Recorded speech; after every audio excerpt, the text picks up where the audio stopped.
Igitabo Abakurambere n'Abahanuzi, igice cya 32. Ubuntu bwa Kristo n'isezerano rishya. Adamu na Eva bakiremwa bahereye ko bamenya amategeko y'Imana, beretswe neza ibyo ishaka, amahame yayo yanditswe mu mitima yabo. Igihe umuntu yagwaga kubwo gucumura, amategeko ntiyahindutse, ahubwo yasezeranyijwe kuzahabwa umukiza. Amaturo y'ibitambo yerekanaga urupfu rwa Kristo nk'igitambo gikomeye cyane cy'ibyaha.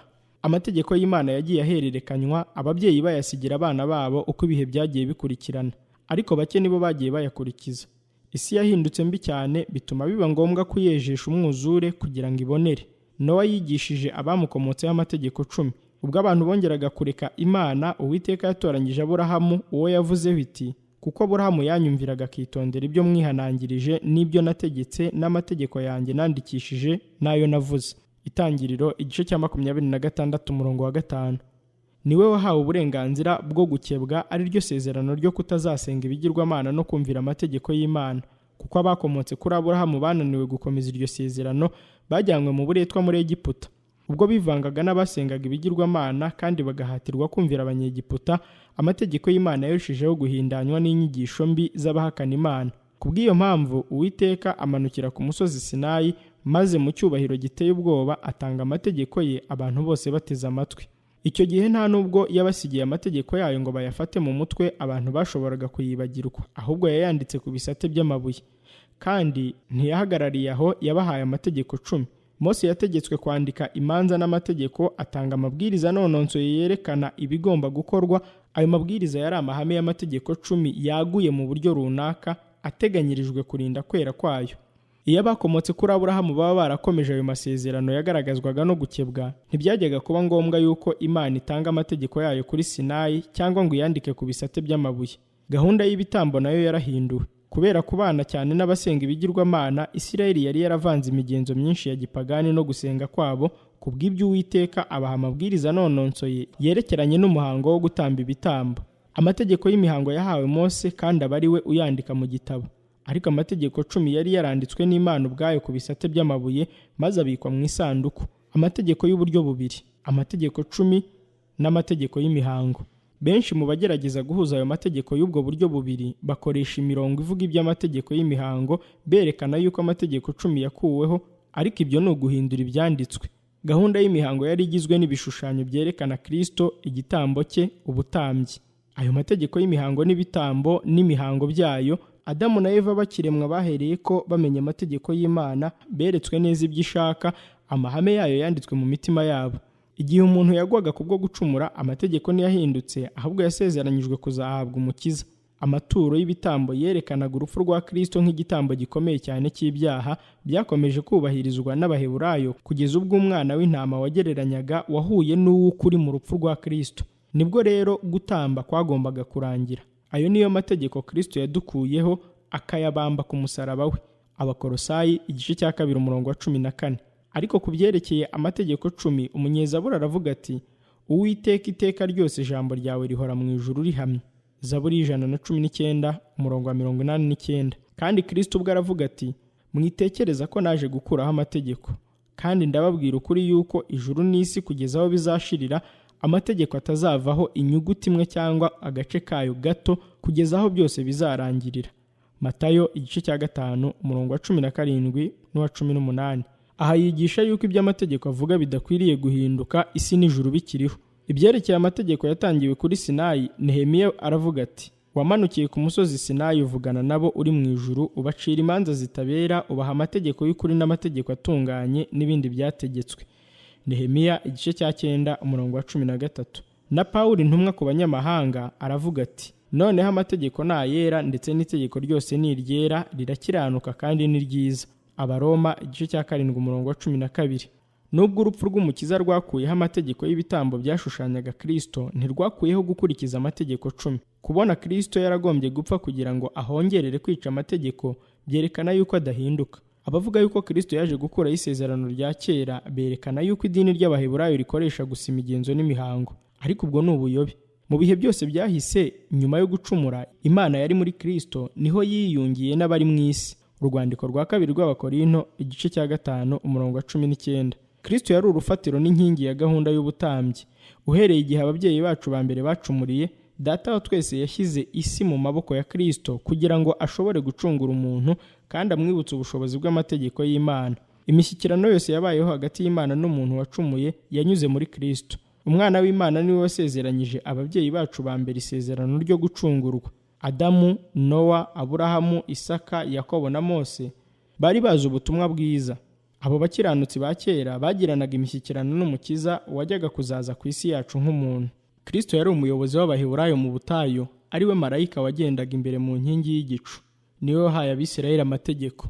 Kristo yatanze amategeko 10 ya se ahagaze mu bwiza bwari butwikiriye Sinayi. Yahaye Mose amategeko yanditswe ku bisate by'amabuye. Kristo yavuganaga n'abantu be anyuze mu bahanuzi.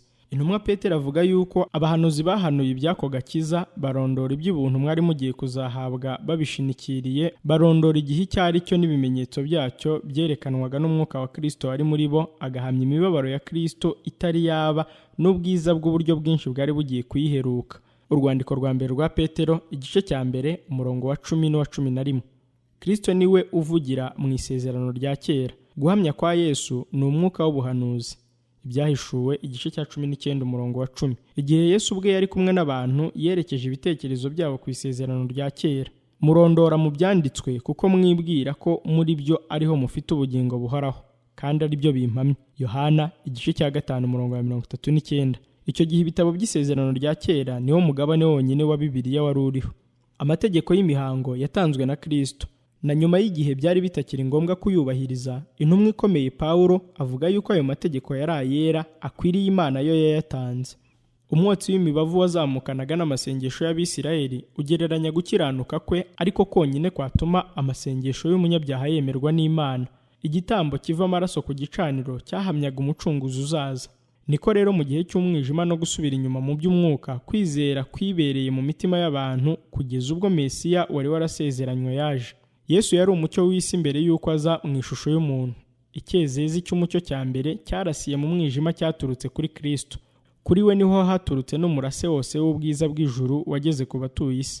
Uhereye igihe Umukiza yasheshe amaraso ye maze akazamuka mu ijuru kugira ngo none ahagarare imbere y'Imana ku bwacu, umucyo uhora uturuka ku musaraba w'i Karuvari no mu buturo bwera mu ijuru. Ubutumwa bwiza bwa Kristo buha amategeko y'imihango agaciro. Uko kuri guhishurwa niko mico n'imigambi by'Imana bigaragazwa. Umurase wose w'umucyo ubonetse utuma habaho gusobanukirwa n'umugambi w'agakiza biruseho. Tubona ubwiza bushya mu ijambo ryanditswe n'abahumekewemo n'umwuka wera, kandi turyiga dufite inyota. Imana ntiyateganyije yuko Isirayeli yubaka urusika rwo kubatandukanya na bagenzi babo. Umutima wuzuye urukundo rutarondoreka washakaga kugera ku bantu bose batuye ku isi, ushaka kubahindura abaragwa b'urukundo rwayo n'ubuntu bwayo. Imigisha yayo yahawe ubwoko bwatoranyijwe kugira ngo bahe abandi imigisha. Aburahamu ntiyibujije kubonana n'abaturanyi be. Yakomeje umubano w'ubucuti n'abami b'amahanga yari abazengurutse, kandi Imana yo mu ijuru yagaragariye muri we. Imana yiyeretse Abanyegiputa ikoresheje Yosefu. Ni kuki Uwiteka yahisemo kuzamura Yosefu cyane mu Banyegiputa? Yashatse kumushyira mu ngoro y'umwami kugira ngo umucyo uvuye mu ijuru ushobore kugera kure na bugufi. Yosefu yarahagarariye Kristo. Mu kugira neza kwe, Abanyegiputa niho baboneraga urukundo rw'umuremyi n'umucunguzi wabo. Na Mose nawe Imana yamuhereye urumuri hafi y'ubwami bw'isi bwarushaga ubundi bwose gukomera, kugira ngo bose bamenye Imana y'ukuri kandi nzima. Igihe Imana yacunguraga Abisirayeli bakuye muri Egiputa, kumenya ububasha bw'Imana kwaramamaye. Ibinyejana byinshi byakurikiyeho, abatambyi b'Abafilisitiya bibukije abantu babo ibyago byateye muri Egiputa, maze babagira inama yo kutarwanya Imana ya Isirayeli. Imana yahamagaye Abisirayeli kugira ngo muri bo ibe arimo yiyerekera abantu batuye isi bose. Kubw'iyo mpamvu yabategetse kutivanga n'amahanga bari baturanye yasengaga ibigirwamana. Byari ngombwa icyo gihe nk'ubu ngubu yuko abantu b'Imana baba bera, ntibanduzwe n'iby'isi. Ariko Imana ntiyari ifite umugambi w'uko abantu bayo batabana n'ab'isi kugira ngo batazabahindura. Imitima yabo mibi itagira kwizera niyo yatumye bahisha umucyo wabo aho kuwumurikishiriza abantu bari babakikije, no kwitandukanya n'abandi kubw'ubwirasi, nk'aho urukundo n'uburinzi by'Imana byari ibyabo bonyine. Isezerano ry'ubuntu ryahawe umuntu ubwa mbere muri Edeni. Amaze gucumura, Imana yasezeranye yuko urubyaro rw'umugore ruzakomeretsa umutwe w'inzoka. Iryo sezerano ryahaye abantu bose imbabazi n'ubufasha bw'impuhwe z'Imana, kugira ngo mu bihe bizaza abantu bazagire kumvira babibashishijwe no kwizera Kristo. Yabasezeranyije n'ubugingo buhoraho nibaramuka badateshutse amategeko y'Imana. Muri ubwo buryo abo bakurambere babonye ibyiringiro by'agakiza. Iryo sezerano ryongeye guhabwa Aburahamu ngo mu rubyaro rwawe niho amahanga yose azaherwa umugisha. Itangiriro igice cya 22 umurongo wa 18. Aburahamu yizeraga ko Kristo ababarira ibyaha. Uko kwizera niko kwatumye yitwa umukiranutsi. Isezerano ryahawe Aburahamu niryo ryakomeje ubutware bw'amategeko y'Imana. Ubuhamya bw'Imana bwari ngo kuko Aburahamu yanyumviraga akitondera ibyo mwihanangirije n'ibyo nategetse n'amategeko yanjye nandikishije n'ayo navuze. Itangiriro igice cya 26 umurongo wa 5. Nubwo ryahawe Adamu rikongera guhabwa Aburahamu, iryo sezerano ntirirakuzwa kugeza igihe Kristo yapfiriye. Iryo sezerano ryari ryarabayeho kuko Imana yaritanze. Ryari ryemewe kubwo kwizera. Nyamara Kristo amaze kuryuzuza ryitwa isezerano rishya. Iryo sezerano rishya ryari rishingiye ku mategeko y'Imana kugira ngo abantu bongere bagirane umushyikirano n'ubushake bw'Imana kandi ribashyira n'aho bakubaha amategeko y'Imana.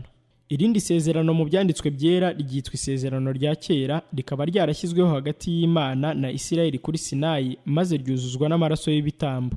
Isezerano rya Aburahamu ryujujwe n'amaraso ya Kristo ryitwa isezerano rya kabiri cyangwa isezerano rishya, kuko amaraso yaryujuje yasheshwe nyuma y'amaraso y'isezerano rya mbere. Ariko niba isezerano rya Aburahamu ryari rikubiyemo isezerano ryo gucungurwa, ni kuki habayeho irindi sezerano kuri Sinayi? Mu buretwa bwabo abantu bari barageze ku rugero runaka rwo kwibagirwa amahame y'isezerano rya Aburahamu.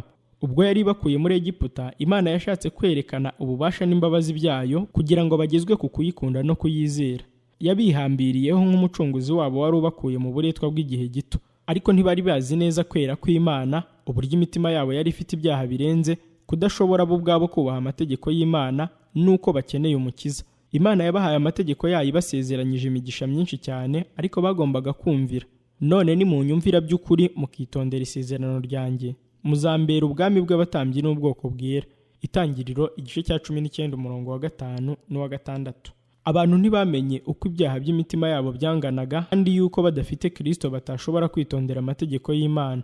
Biyumvamo ko bashobora kwihesha gukiranuka, baravuze bati ibyo Uwiteka yavuze byose tuzabikora kandi tuzamwumvira. Kuva igice cya 24 umurongo wa 7. Ntibatindiganyije kugirana isezerano n'Imana, nyamara hahisemo ibyumweru bike gusa bica isezerano ryabo maze barunama basenga igishushanyo kiyagijwe. Noneho babonye gukiranirwa kwabo nuko bakeneye imbabazi, bituma bumva ko bakeneye umukiza wagaragarijwe mu isezerano rya Aburahamu kandi akagereranywa n'ibitambo. Ubwo bari biteguye kwemera imigisha y'isezerano rishya. Ingingo zari zigize isezerano rya kera zari umvira maze ubeho, maze mbaha amategeko yanjye mbamenyesha n'amateka yanjye niyabeshaho yakomeje. Ezekiyeli igice cya 20 umurongo wa 11. Ariko udasohoza amagambo y'ayo mategeko ngo ayumvire avumwe. Gutegeka kwa kabiri igice cya 27 umurongo wa 26. Isezerano rishya ryo ryari rishingiye ku masezerano arushaho kuba meza. Isezerano ryo kubabarira n'ubuntu by'Imana bihembura umutima ukaba mushya maze ugahuza n'amategeko. Ariko isezerano nzasezerana n'inzu ya Isirayeli hanyuma y'iyo minsi ngiri, ni ko Uwiteka avuga ngo nzashyira amategeko yanjye mu nda yabo kandi mu mitima yabo, nzababarira gukiranirwa kwabo kandi icyaha cyabo sinzakibuka ukundi. Yeremiya igice cya 31 umurongo wa 33 n'uwa 34.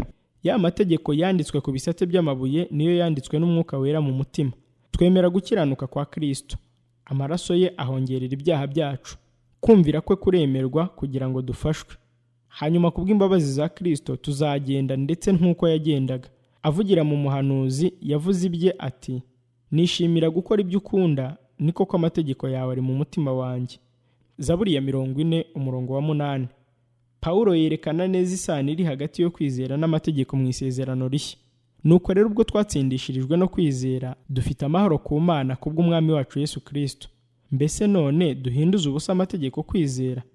Ntibikabeho, ahubwo turayakomeza. Kuko ibyo amategeko yananiwe gukora kubw'intege nke za kamere yacu, ntiyashoboye gukomeza amategeko ubwo yatumaga umwana wayo afite ishusho ya kamere y'ibyaha kuba igitambo cy'ibyaha, icira ibyaha bya kamereho iteka, kugira ngo gukiranuka kw'amategeko gusohozwe muri twe, abadakurikiza ibya kamere y'umubiri ahubwo bakurikiza ibya mwuka. Abaroma igice cya 5 umurongo wa 1 n'igice cya 3 umurongo wa 31 n'igice cya 8 umurongo wa 3 n'uwa 4. Uhereye ku isezerano rya mbere ry'ubutumwa bwiza maze ukamanuka unyuze mu bihe by'abakambwe n'abayuda, hagiye habaho guhishura buhoro buhoro iby'Imana igamije mu mugambi w'agakiza. Ibicu byeyutse, igihu n'ibicucu biratamuruka, maze Yesu umucunguzi w'isi aragaragara. Uwatanze amategeko kuri Sinayi ni nawe wabwirije ku musozi. Amahame akomeye y'urukundo ku Mana ni ugukora gusa ibyo yari yaravugiye muri Mose. Umwigisha n'umwe wavuze muri ibyo bihe byombi.